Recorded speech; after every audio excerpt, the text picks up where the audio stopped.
Overcome insecurities that are holding you back in life, in your relationships, your career, your business, your health, your finances, whatever it may be.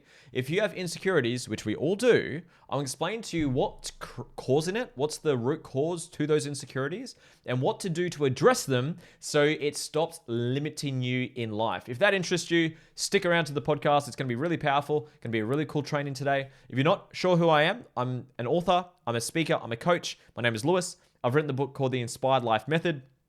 Link is down below if you want to grab a copy. The only ask that I have before we start this podcast or this training is to like and subscribe. It helps out more than you realize. It just shares it to more people, and it honestly takes you 2 seconds, so please do that now for me. I appreciate that. Let's begin. So, there's 4 pieces we want to address when it comes to insecurities or feeling insecure. So, first one is you're not being yourself. That is the most cliche, cringe word or phrase that gets thrown around. You got to be authentic. And I agree with that. Let me zoom in a little bit more for you. So I talk a lot about values, purpose, mission, and vision. Your values is what's intrinsically most meaningful to you. Your purpose is your greatest gift to give back to the world. Your mission is what you want to do to fulfill your purpose. And your vision is what your life looks like, your authentic life looks like once you fulfill your mission. So I use this term, or I teach this a lot. Whenever you use the words, you have to, you ought to, you got to, you should, you must, you're supposed to, someone or something is projecting their values or beliefs onto someone else. So one of the biggest causes to feeling insecure is you're trying to live to someone else's values or beliefs. Let that just sink in, because a lot of you do this. You probably do this to this day. So values, just to zoom in a bit on that, values are areas of life that intrinsically fulfill you. Low self-worth is feedback you're not living to your values. Like a lot of people think values are things like honesty, loyalty, integrity, control, and freedom. Those are not values in this context. Values are areas of life that fulfill you. Let's use an example. Family, relationships, health, wealth, travel, coaching, experiences, music, dancing, things that you do, things that you can go express. If you cannot fill your calendar with it, it's not a value. Let me say that again. If you can't fill your calendar with it, it's not a value. I use this funny example. I said, if I gave you $1 billion right now, I don't have that much money, but say you got that much money right now, you'd instantly have time and financial freedom, right? Would you sit on your couch and watch Netflix for the rest of your life if that was the case, if that was you? Absolutely not. You would go do the things that you value. Because I say, well, I thought you just wanted freedom. I thought you just valued freedom. No, freedom allows you to go live out your values. As an example, if you value travel and experiences and you got $1 billion, you're going to shoot around the world and go travel the world, right? And go experience the world. If you value wealth, you'd probably buy some assets. If you valued business, you'd go build your business. If you valued relationships, you'd probably spend time and energy and money on your relationships. If you valued health, you'd buy a sauna, you'd buy an ice bath, you'd buy some supplements, you'd go prioritize your health. They're things that you do. So when you're feeling insecure, a very common reason for that is you're trying to live to someone else's values. You're trying to live to someone else's projections. If I told you, you should go do whatever this thing is, and you don't value it, I'll use me as a good example for this. So I have a low value on travel and experiences. I don't value it very highly, okay? So, for example, I barely leave the house. I train at the gym. I trained there this morning. I've came home to the gym, taken my dogs for a quick walk, and I'm in my office on a Saturday morning, Saturday lunchtime now, filming content. I'm doing what I love to do, and I don't value travel or experiences very highly. Say someone came to me and said, Lewis, you should go travel the world. You need to travel the world. You're supposed to. You must. You got to go travel the world. And then I do that because I listen to you and I listen to that person's projections. I'll go do that, and then I'll feel shit, and I'd have low self-worth. I'd feel, quote, insecure. I'll use that in a different context in a moment. But I'd feel shit because I'm not doing what I intrinsically want to do. I'll use an example. I also have a low value on image. I don't really understand like image and aesthetics and branding. I normally just wear plain black t-shirts. I've got a singlet because I just went to the gym, but I don't really understand image that well. So like I pay people to help me with my branding. My wife has a high value on image, so she helps me look better and be better with myself. But if you compare your values to someone else's values, you can often feel very insecure because you're comparing something that's meaningful to one person that's not meaningful to you. If I judged or compared my value of image to someone else who has a high value on image, I would feel insecure because I'm not very good at it. I don't understand clothing and aesthetics and fashion. I just don't get it. It doesn't compute in my mind. I just don't understand it. It's like, say you have a really low value on coaching. That's my highest value, in case you don't know. So my highest value is coaching. If you can't tell, that's what I do most of my day. If you hate coaching and you never want to be a coach, if you compared your ability to coach compared to my ability to coach, you may feel insecure. Why? Because it's not your fucking values. You're trying to be number 2 of someone else. So, first step to overcome insecurities is know yourself and be yourself. Sounds silly, sounds obvious, but most people don't do this. Know your values and live to them. It's that, was it Einstein or whoever said it? Like, if you test or compare a fish's ability to climb a tree, they're gonna feel like they're stupid, because you're trying to get a fish to live to a monkey's values of trying to climb a tree. A fish doesn't want to climb a tree. A fish wants to be a fish. I want to be a coach. My highest values are coaching, learning, relationships, health, wealth, and business. So I love to coach. I love to learn.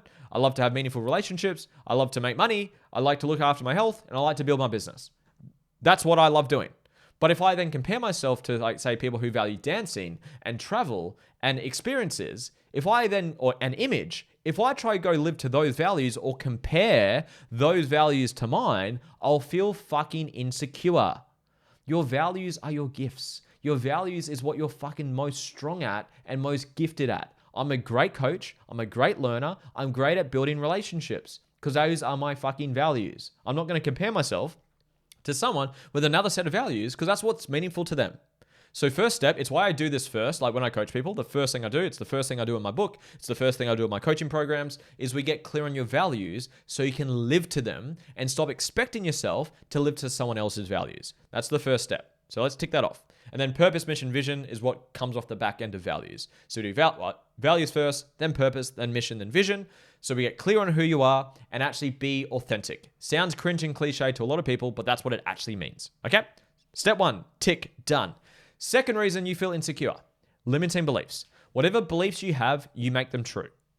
If you believe you can or you believe you can't, you're right. So we want to identify what are the limiting beliefs that you have that could cause you to feel insecure. I'm not enough. I'm too much. I'm stupid. I'm ugly. I'm a failure. I'm a loser. No one loves me. All relationships are shit. All men are assholes. Whatever beliefs you've got, you make them true. Your ego is your human identity. It's not good or bad. Some people think ego is bad. Just so you know, when people say, that's just your ego, the person saying that, that's their ego saying that. Just so you know. Ego is not a bad thing. Think of ego as your human identity. Think of it as the programming on a computer or a device. You need the programming for the device to work. Now, can you download limiting beliefs or viruses on the computer or device? Absolutely. Those are what limiting beliefs are. So you want to learn how to identify your limiting beliefs, that you're not enough, you're too much, no one loves you, I'm a failure, everyone's going to judge me, the world's against me, la, la, la, la, la. Whatever programming is limiting you and causing you to judge yourself, beat yourself up, and feel insecure, we want to identify those and remove that. How do you do that? Do my ego dissolving process. That's my process where we remove limiting beliefs within minutes. You can actually do it in seconds. Once you know how to do it, you can actually do it really quickly. I coach people how to do this. It's really cool. So step 2, find your beliefs, limiting beliefs, remove them. Boom. Third step, trauma. So trauma, there's a few definitions I love of it. I talk about this a lot. Trauma is the definition I'll use for this conversation. Trauma, or healing, or self-growth, is the process of learning how to love all parts of who you are. Juicy, isn't it? So I use this example a lot. When a baby is born, what parts of the baby is worthy of love? You know the answer. It's an obvious answer. All parts of the baby. We all know that intrinsically. But then we go through conditioning and trauma. So trauma is when someone does something that's too much or not enough, or they display a trait, or they display a part of someone that is bad or wrong. And when we go through trauma, we then learn that that part of who we are is not lovable. So that becomes a part of us that we try to hide and we have shame for. This gets a little bit deep, so you might have to go watch my other trauma content to really fully understand this part. Let me use an example for you. Don't judge your answer. Answer this question. What is the one thing about yourself that you judge yourself for? Use a one-word answer. There'll be a character trait or a behavior that comes up. Rude, weak, insecure, stupid, dumb, ugly, whatever it may be. There'll be a part of you that you don't want to show others. I'll ask the question a different way. What are you most scared to be seen as? Use a one-word answer. What are you most scared to be seen as? Whatever the word is that comes up is a part of you that you don't love.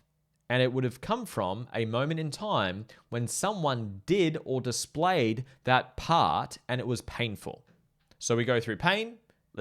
I'll use abandonment or rejection because it's a common one for people. Say you got abandoned or rejected from mum or dad or in your childhood. That trait or that part of you is now a bad trait because every single human has every single trait to them. You learn that abandonment and rejection is bad. You then try to hide and you judge that part of who you are. So now you don't want to be seen as someone who rejects or abandons others. I hope this is making sense. So then you will judge that part of who you are. So for example, say you're in a relationship and you want to set a boundary. You want to walk away from someone. You want to leave someone. You want to break up with someone. You want to speak your truth. There's a part of you, the part of you that's bad, which is a rejection and abandonment, you don't want to be seen as that and you don't want to do that to others. So then you judge yourself. You beat yourself up. You feel like a piece of shit. You're insecure because that part of you is bad. Please rewind that and listen to that section again if you need to. Whatever parts of you haven't learned to love yet, that you think are bad, that you've been through because of the trauma and pain you've been through, become the parts of you that you don't love and that you feel insecure about. So you've got to find your trauma. You've got to figure out what are the parts of you that you don't love. So you can be aware of your triggers. I teach this in my in-depth coaching, but you got to find those parts of you, those triggers, those wounds, those things that you don't want to be seen as, the things you try to hide for others, the parts of you that you shame yourself for, because those are the things you try to hide and you have shame around. Whatever you shame yourself for is a part of you that you think is bad. Please understand, re-listen to this podcast if you need to. So that's a biggie, and that's probably my favorite conversation to have is trauma and integration and healing. So you want to find the parts of you that are bad, that you've received through, quote, trauma, heal those parts of you so you're okay showing those parts of who you are. Let me share a story, actually. So good friend Mason, you guys probably hear his name a couple of times in my content. Best man at my wedding, absolute legend. And we talk about trauma and all this stuff like all the time. Like we love talking about this shit. So he's at my house, literally downstairs, and we are in the kitchen. And I'm literally making chicken nuggets in the air fryer. So I'm making nuggets. I love nuggets. How good are they? And then he says to me, he's like, hey man, I had a trigger pop up this week. I'd love to share it with you. And obviously my ears perk up because I love these conversations. I said, awesome. What was the trait? What was the behavior? Because that's what trauma is. He said, anger. I said, great. Which parent was it? Dad. I said, go to the moment. We started to do my balancing process. My balancing process is my trauma process. So we started to do the balancing process whilst he's at the kitchen table. He's got like tears of gratitude coming down his face. He's healing. He's doing this process whilst I'm literally cooking and eating nuggets. It's quite a funny visual just to say out loud. And then we do the process. We wrap it up. And then, because whatever parts of you, which comes from trauma, you try to hide those parts of who you are. So you shame yourself for it. You judge yourself for it. You feel insecure about it. And because anger was bad, he tried to not be seen as that. Since we did the process, which was probably, I don't know, maybe a month, 2 months ago now, his business has grown. He has held his team accountable. He has set and enforced KPIs and standards to a degree he never has before. Because he didn't, before we did that process, he didn't want to be seen as angry or display the trait of anger by enforcing accountability and standards and KPIs, because that's bad. So then he loved that part of who he was. He healed that part of who he was. So he was okay showing and expressing that part of who he was. A TMI as well. His sex life got better because he was okay showing and being and expressing that part of who you are. If you're into sexuality and you enjoy great sex, polarity of being able to surrender and penetrate and give and receive and all of the things that go into sex, he was trying to hide that part of him that was angry in the bedroom. But then he healed that part, so he was okay expressing and showing that part of who he was in the bedroom. Hope this is landing. This is some good shit if you're paying attention. So in short, if you're insecure, one angle is that you have some trauma you haven't addressed yet. In other words, you have parts of you that you don't love and you shame yourself for. So we want to find those parts of who you are and heal them. How do you do that? Do my balancing process on it. It'll take care of it in one session. Last step. Step number 4 is skills. This is where I like to be practical. As much as I love healing and purpose and values and trauma and all that sort of inner work fluffy stuff, I'm also into practicality. It's like people say, I'm insecure about filming content. Well, yes, you can go down, okay, what limiting beliefs do you have? What parts are you scared to be seen as? You can do all of those things as well. But there's also the angle of fucking practicing. Like I've had people say, oh, how did you get confident on camera and talking to camera? I filmed a fuckload of content. This is episode, I think, like 340 something of my podcast. I've been a guest on over 50 podcasts. On my Instagram alone, I think I've done over 6,000 posts. I've done a ton. I've done hundreds of live videos. I don't know how many minutes of content I've filmed in total, but a lot. So yes, heal your trauma, work in your limiting beliefs, do the integration, be authentic. But on the other side, do the work. Practice. If you want to be confident at a skill, practice the fucking skill. If you want to be confident, so like I'm learning to speak on stage right now. I'm running events at the moment. That's like my big focus for 2025. And my first time I got on stage, I was nervous as fuck. I was insecure. Yes, I had parts of me that I was scared to be seen as, that my trauma, my limiting beliefs, all that shit came up. But it's also exposing myself to the skill. I've never done it before. So I'm practicing and learning a new skill. So just don't neglect the actual action part, because I see a lot of people that just heal and levitate and meditate all day and do inner work, which is great. I do that too. But a lot of people also neglect the actual action, the work. Do the fucking work and practice the thing you want to get better at, and your insecurities will go away as well.